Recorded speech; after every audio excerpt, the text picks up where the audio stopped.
여러분, 우리들은 본래 하나님의 형상대로 지음받은 최고의 존재였습니다.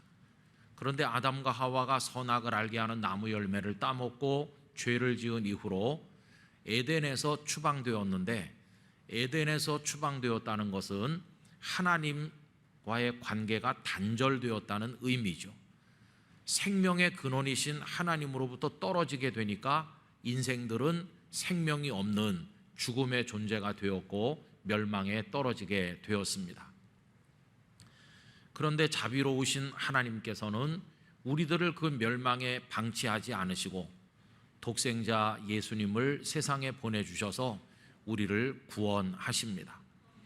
여러분, 우리 주님께서 이 땅에 오신 것이 얼마나 크고도 놀라운 은혜요 축복인지, 우리는 예수님을 통해서 하나님과의 끊어졌던 관계가 다시 연결이 되었고 하나님과의 교제가 회복이 되어서 하나님을 아버지라고 부르게 되었습니다.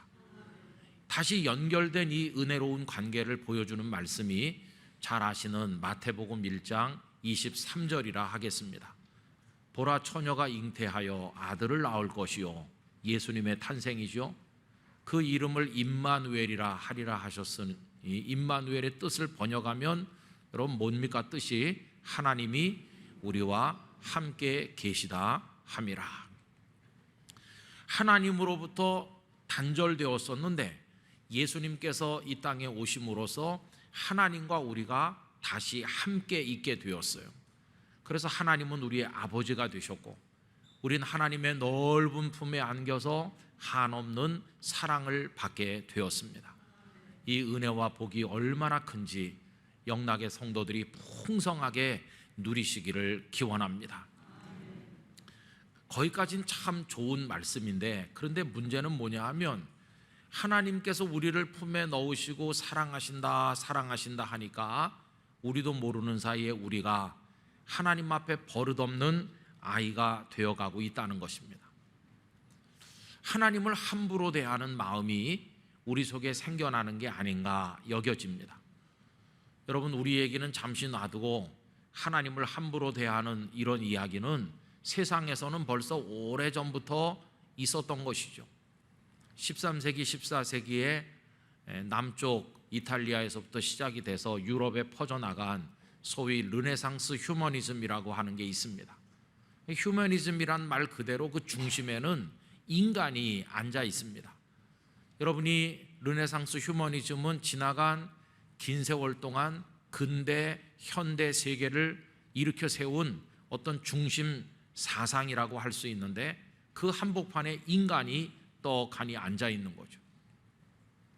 지나간 수백 년은 하나님을 몰아내고 인간이 스스로 신이 되기 위해서 달려온 시간이었다고 말해도 과언이 아닙니다. 그래서 여러분, 이 세상에는 하나님을 하나님으로 대접하지 않은 지가 오래됐어요. 그러면 하나님은 정말 그렇게 함부로 대해도 아무렇게나 말해도 무시해도 좋은 그런 존재일까요? 여러분, 절대로 그렇지 않습니다. 이 성경은 초지일관 하나님은 크고 위대하신 분임을 우리에게 말씀하고 있습니다. 여러분, 오늘 읽은 본문은 그것을 보여주는 많은 말씀들 중에 하나라고 할 수가 있겠습니다. 출애굽한 이스라엘 백성은 3개월 되었을 때 시내 광야에 도착을 했는데, 시내산이 우뚝 솟아있는 넓은 광야죠. 그런데 거기서 그들은 상상도 못할 체험을 하게 되었는데, 하나님께서 강림하시는 하나님의 임재 체험을 하게 된 것입니다. 여러분, 사람이 경험할 수 있는 것 중에서 하나님의 임재를 체험하는 것보다 더 놀라운 체험이 어디 있겠습니까? 그 이전까지는 하나님께서 모세에게 말씀하시고 모세는 백성에게 전달해 줬고 백성은 그저 전달받을 뿐이었는데, 이제는 모든 이스라엘 백성들이 보는 가운데 하나님께서 강림하신다. 정말 놀라운 거 아닙니까? 물론 하나님의 강림을 기다리는 건 쉬운 건 아니었죠. 하나님께서는 그들에게 몇 가지 요구하신 바가 있어요. 그 첫째는 백성들을 성결하게 하기를 요구하셨습니다.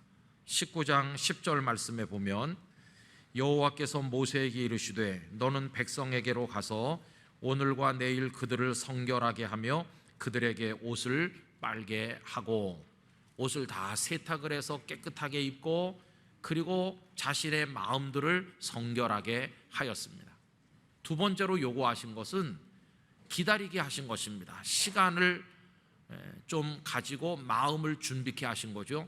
11절에 보시면 준비하여 셋째 날을 기다리게 하라. 이는 셋째 날에 나 여호와가 온 백성의 목전에서 시내산에 강림할 것임이니 라고 하셨습니다.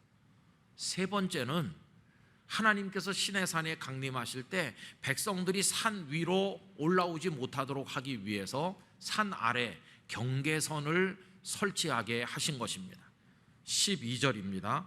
너는 백성을 위하여 주위의 경계를 정하고 이르기를 너희는 삼가 산에 오르거나 그 경계를 침범하지 말지니 산을 침범하는 자는 반드시 죽음을 당할 것이라 하셨습니다. 그래서 백성들은 다 옷을 빨고 셋째 날을 기다리면서 그 뒤에 읽어보면 여인을 가까이 하지 않고 나름대로 그날이 오기를 기다렸습니다. 하루가 가고 둘째 날이 가고 드디어 셋째 날이 되었을 때 이 백성들의 가슴이 얼마나 흥분으로 가득했겠습니까? 모세가 모든 백성들을 진 밖에 나오게 하고 다 시내산을 이제 우러러보게 한 것이죠. 그럼 여러분, 하나님께서는 어떤 모습으로 강림하셨나요? 오늘 본문 16절을 보십시오. 셋째 날 아침에 우레와 번개와 빽빽한 구름이 산 위에 있고 나팔 소리가 매우 크게 들리니 라고 했죠. 또 18절 19절을 읽겠습니다. 시내산의 연기가 자욱하니 여호와께서 불 가운데서 거기 강림하심이라. 그 연기가 온기가마 연기같이 떠오르고 온 산이 크게 진동하며 나팔 소리가 점점 커질 때에 모세가 말한즉 하나님이 음성으로 대답하시더라. 그 백성들이 보고 있는 가운데 하나님은 하나님의 모습을 보여주신 건 아니죠. 하나님은 형상이 눈으로 보는 분이 아니잖아요. 하나님은 영이시잖아요. 그 대신 하나님의 영광의 그 증거를 보여주시는데 우레, 번개, 빽빽한 구름, 그리고 연기와 불, 그리고 큰 나팔 소리 가운데 하나님의 음성이 들리는데 산이 진동하고, 여러분 한마디로 말하면 산이 진동하고 땅이 떨리는 가운데 하나님의 영광이 시내산 위에 나타나게 된 것이었습니다. 자, 그럼 여러분, 이거를 바라보는 백성들의 반응은 어땠을까요? 반응은요, 너무나 단순한 거였어요. 너무너무 놀라운 두려움, 어쩔 줄 모르는 전율, 그게 그들의 반응이었어요. 여러분 16절 말씀 우리 다시 다 같이 한번 읽어보실까요? 셋째 날 아침에 우레와 번개와 빽빽한 구름이 산 위에 있고 나팔 소리가 매우 크게 들리니 진중에 있는 모든 백성이 다 떨더라. 이렇게. 여러분 여기 떨더라, 이게 그들의 반응이었는데 이 하라드라고 하는 단어는 뭐 어쩔 수 없이 주체 못하게 떨리는 그 전율을 말하는 것이, 아무리 마음을 가라앉히고 평정을 유지하려고 해도 그 존재로부터 우러나는 떨림이죠. 너무 크신 분 앞에 가니까 막 두렵고 떨려서 감당할 수 없는, 그게 백성들에게 임했던 경험이었어요. 여러분, 하나님은 그냥 막 함부로 말해도 좋을 그런 분으로 나타나지 않았어요. 백성들의 눈앞에 우스운 존재로 나타나시지 않으셨습니다. 하나님은 온 백성을 떨게 만드는 크고 두려운 분으로 그 영광의 일단을 그 시내산 위에서 보여주신 것이었어요. 하나님은 그런 분이셨어요. 그래도 하나님께서는 이 백성 중에 누구 하나라도 그 경계선을 돌파해서 산으로 올라올까 봐 모세에게 그들이 올라오지 못하도록 하라고 말씀하셨죠. 24절을 제가 읽어보겠습니다. 여호와께서 그에게 이르시되 가라, 너는 내려가서 아론과 함께 올라오고 제사장들과 백성에게는 경계를 넘어 나 여호와에게로 올라오지 못하게 하라. 내가 그들을 칠까 하노라. 산 위에 형언하기 힘든 모습으로 강림하신 하나님께서 모세에게 백성들이 경계를 넘지 못하게 하라. 그래서 백성들은 산 아래, 산 기슭에 머물러 있어야만 했습니다. 결국 그날 백성들이 경험한 것은 하나님의 어마어마하신 그 크심과 위대하심을 알게 된 것이고, 그 앞에서 자신은 떨 수밖에 없는 존재임을 깨닫게 된 것이었고, 그들의 위치는 산 아래 머무르는 것이었습니다. 여러분, 하나님은 이런 분으로 나타나셨어요. 그런데 사람들은 어떻게 하고 있나요? 그 경계선을 돌파하여 올라간 지가 오래예요. 다 산 위로 올라가서 하나님이 있는지 보자 그러면서 다 올라가는 거예요. 헬리콥터 타고 산 위에 올라가고, 비행기 타고 더 높이 올라가서 한참 있다가 아무리 찾아도 시내산에 하나님은 없더라 이렇게 말하면서 하나님은 죽었어, 혹은 하나님은 애초부터 없었다 이렇게 말하는 사람들이 넘쳐나고 있습니다. 그러나 여러분, 오늘 본문에 여러 군데 보는 것처럼 시내산이 하나님의 거처인 것은 아니죠. 하나님의 거처를 말할 수 있는 존재가 어디 있겠어요? 하나님은 안 계신 곳이 없으신 무변광대하신 하나님이신데, 시내산에 잠시 그들에게 그 놀라운 모습으로 임하셨을 뿐이지, 시내산 동굴을 뒤지고 시내산 바위 틈을 뒤진다고 하나님이 거기 웅크리고 계신가요? 11절 끝에도 보면 나 여호와가 온 백성의 목전에서 시내산에 강림할 것임이니, 강림하셨을 뿐이지 거기 계신 하나님은 아니시죠. 그런데 사람들은 하나님에 대해서 함부로 말하기 시작하였어요. 하나님께 대해서는 함부로 말하면서 인간 자신은 한없이 축혀 세우게 되었어요. 이 세상의 사람들은 하나님의 영역을 손바닥만큼도 남겨두려고 하지 않아요. 신의 불가침 영역이, 신비의 영역, 거룩의 영역이 있어야 되는데 다 해치고 들어가서 하나님은 없다고 말하게 되었어요. 하나님께 도전하고 있습니다. 하나님의 크고 위대하심을 알아야 경외심도 생기고 그 앞에 무릎을 꿇기도 할 텐데, 그런 마음은 다 사라진 채로 저저마다 다 신이 되어 살고 있는 오늘의 모습인 것이죠. 여러분, 창세기 11장에 하늘에까지 닿겠다고 그러면서 바벨탑을 쌓아 올리다가 무너져 내렸잖아요. 근데 다시 인간이 쌓는 바벨탑이 곳곳에서 올라가고 있는 중이죠. 하늘에 닿기 위해서, 신이 되기 위해서. 여러분, 이제 남은 건 뭘까요?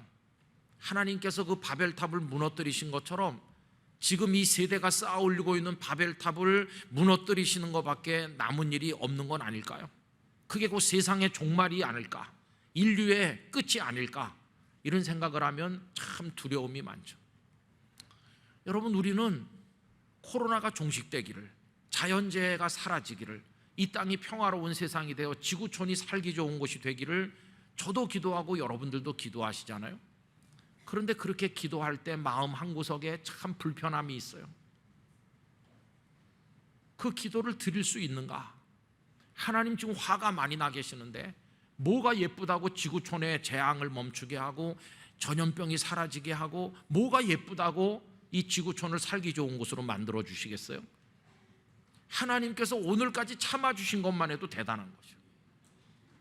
이제 하나님의 손에 이 세상이 진멸당한다고 할지라도 할 말이 없는데, 우리는 코로나도 물려가고 더 잘 살게 해달라고 하는, 더 잘 살아서 뭐 할 겁니까? 더 자기가 신이라고 그럴 게 뻔하지 않습니까?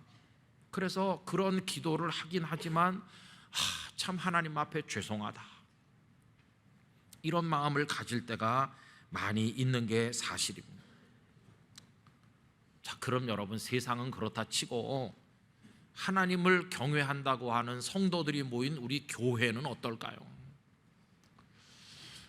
전에는 예배당 안에 엄숙한 마음으로 들어와서 자리에 앉으면 하나님의 그 거룩하심과 위대하심이 온몸으로 느껴져서 옷매무새를 바로 하고 고개를 숙이고, 죄인이 오늘도 예배하러 왔습니다 그러면서 하나님의 은혜가 임하기를 갈망하는 그런 겸손한 모습들이 우리에게 있었던 것 같은데, 그런 게 한국 교회의 영성 안에 점점 사라져가고 있는 것을 보게 됩니다.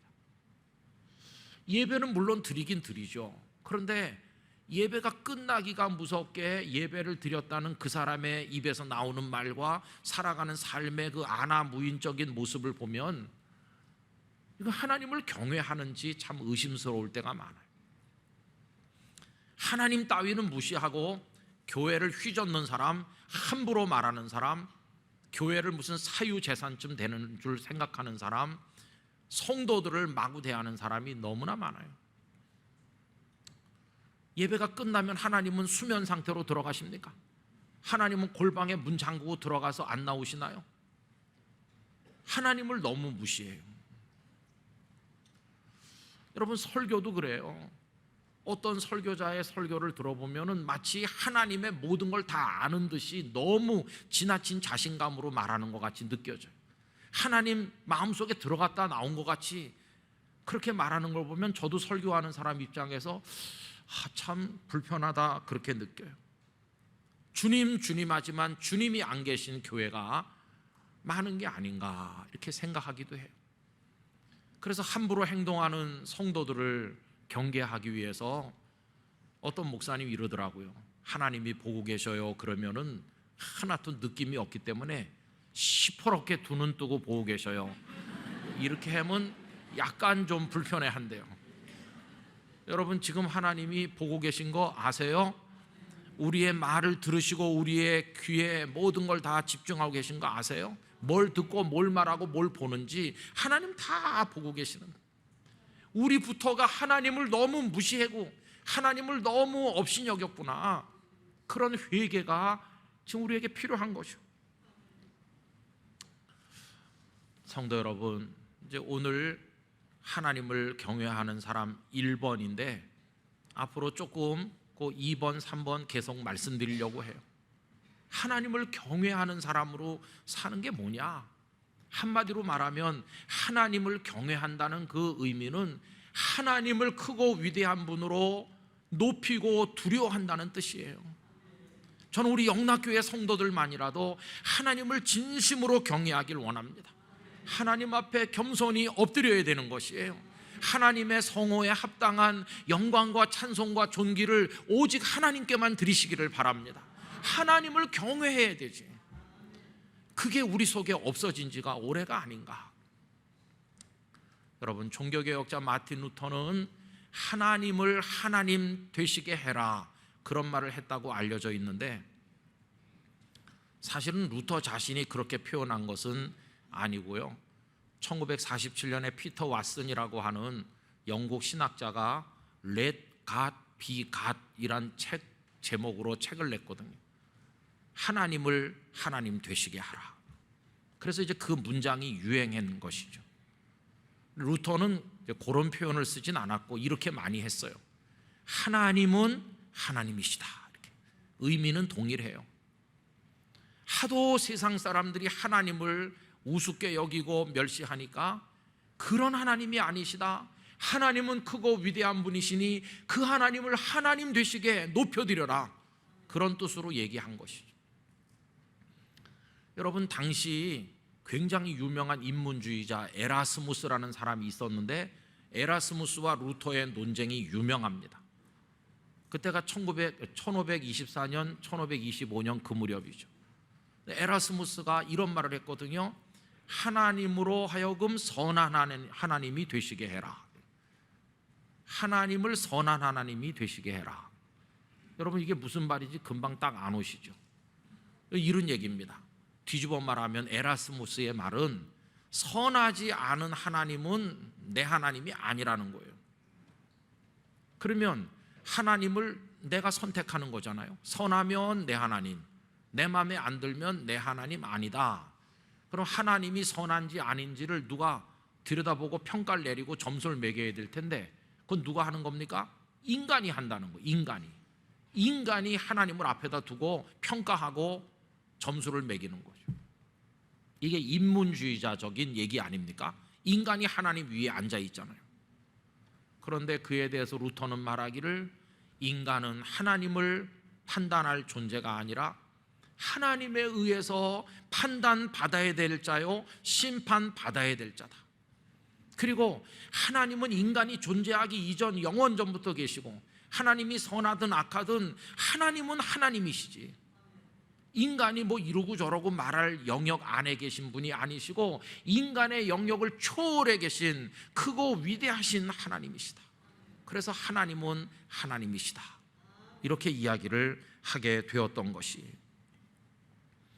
저는 우리 성도님들에게 간곡하게 말씀드립니다. 여러분, 산 아래 경계선을 넘으면 안 되는 것이에요. 선악을 알게 하는 열매를 먹은 아담과 하와가 왜 죽음에 이르게 됐나? 그 열매 속에 독이 들어 있었나요? 아닙니다. 그 열매를 입에 넣었을 때 막 꿀같이 달아서 녹았을 거예요.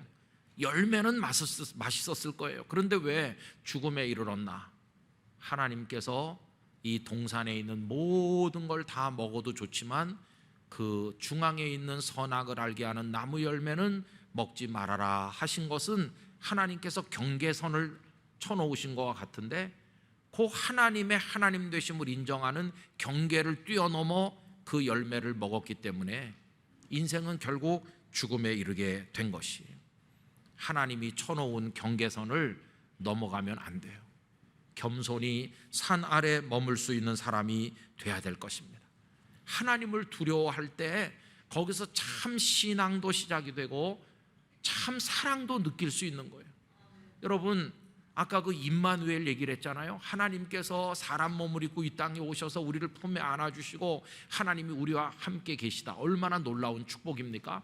그런데 하나님을 우습게 생각하면 어떻게 될까요?